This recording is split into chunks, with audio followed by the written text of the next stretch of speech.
비반트는 2023년 인기를 끌었던 일본 TBS의 드라마다.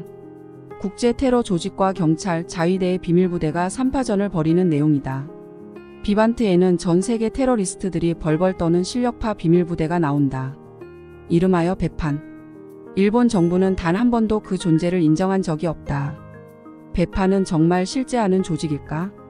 베판은 1978년 그림자 군대라는 책에서 처음으로 등장한다.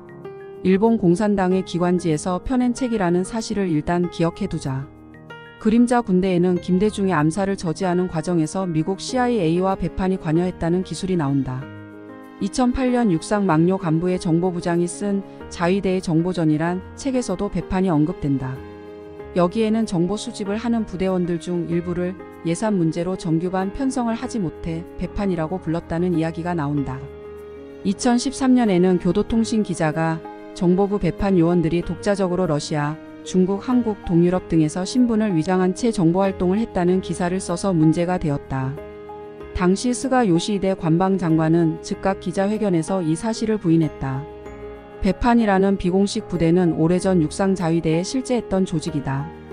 1950년 경찰 예비대가 창설된 이후 미군은 일본 측의 정보 전문가를 양성하기 위해 1952년부터 경찰 예비대 중견 간부를 제1미군 정보부대로 파견해 정보 수집과 분석 훈련을 시켰다.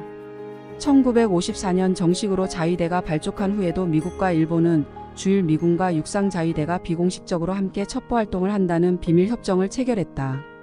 협정에 따라 정보교육은 더욱 강화되었다. 미군 쪽 담당은 미 육군 제500 군사정보여단의 FDD라는 분견대가 맡았고 자위대 대원들은 그곳에 배치되었다. 1961년 정보훈련으로 단련된 요원들을 중심으로 극비리의 미일 합동 비공식 정보부대가 창설된다. 6막 2부 정보 일반 특별 근무반의 탄생이다.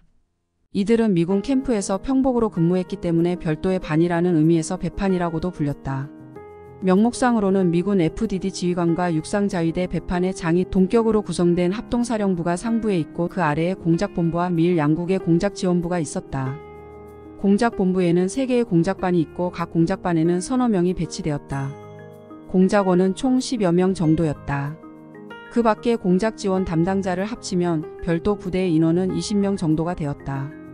주로 소련, 중국, 북한 등 가상의 적국에 대한 정보 수집이 주 임무였다.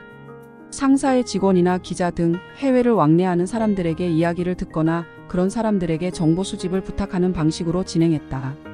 일본 공산당 기관지가 펴낸 책에서 마치 베판의 대원이 김대중 사건에 개입한 것처럼 기술했지만 전직 베판 대원이 운영하는 신용정보회사가 제1한국대사관으로부터 의뢰를 받아 김대중의 소재를 확인하는 데 도움을 주었을 뿐이다. 회사 업무였지 베판 대원으로서 수행한 임무가 아니었다. 베판이 하던 일은 1997년에 창설된 자위대 정보본부로 흡수되었다. 내노라 하는 인재들이 모인 정보본부뿐만 아니라 공안조사청과 공안경찰 같은 정식 정보기관이 있는데 굳이 따로 베판이라는 비밀조직을 굴릴 필요가 있을까? 어쩌다 알려지기라도 하면 득보다 실이 많을 위험한 조직을 운영할 필요가 있을까? 일본 정부에서 가타부타 말할 수 없는 것은 베판이 실제해서가 아니다. 태생부터 미군과 연결된 민감한 문제이다 보니 일본 측의 일방적인 의지로 공개하기 어려울 뿐이다. 얼마 전 국방부 장관을 지낸 이시바 시게루가 잡지사와의 인터뷰에서 이렇게 말해 화제가 되었다. 베판이라는 비밀부대 이야기는 알고 있다. 하지만 직접 보고를 받은 적이 없고 부대원을 만나본 적도 없다. 그런데 휴민트와 같은 대외정보기관은 어느 나라에나 있다. 그런 조직이 일본에 없다면 그것이 더 이상한 이야기다. 누군가의 귀에는 현재도 베판이 있다는 소리로 들렸다. 그래서 그들은 베판을 일본 정부를 비판하는 소재로 써먹었다. 누군가의 귀에는 베판이 옛날에 하던 역할을 세련된 방법으로 다른 정보기관에서 맡고 있다는 소리로 들렸다. 그래서 그들은 구닥다리 베판 이야기를 재밌는 안주거리로 삼았다. 당신이라면 어느 쪽을 택하겠는가?